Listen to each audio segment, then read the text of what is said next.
All right, so let's start this broadcast with the news that's in fact come in from the United States of America, where several people are feared dead after a U.S. passenger flight carrying 64 people collided mid-air with a military helicopter over the capital of Washington, D.C. Now, both aircraft crashed into the Potomac River, prompting a desperate search for the survivors in the dark, near freezing conditions. I need you to land immediately. Can you go to Dulles for a few minutes?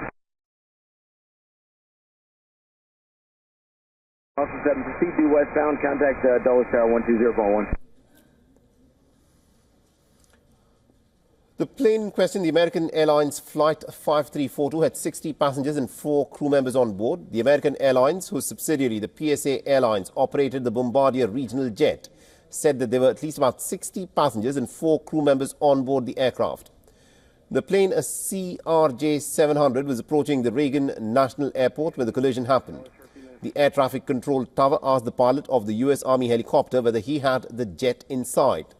The helicopter pilot reportedly confirmed and then requested for visual separation, confirming that he was actually going to try to fly out of the plane's path.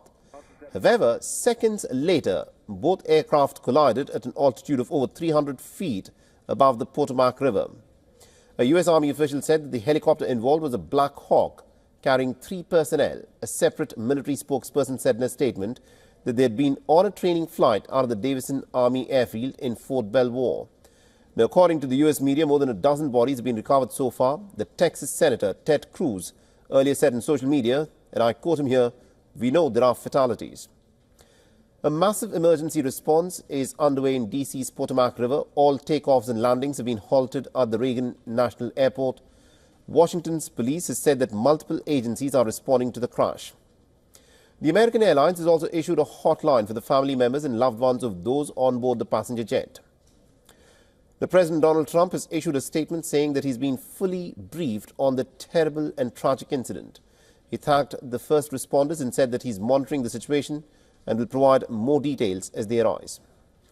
Later on his Truth Social account, Trump wrote that the airplane was on a perfect and a routine line of approach to the airport and that the helicopter was the one that was going straight to the airplane for an extended period of time, adding that this is a bad situation that looks like it should have been prevented.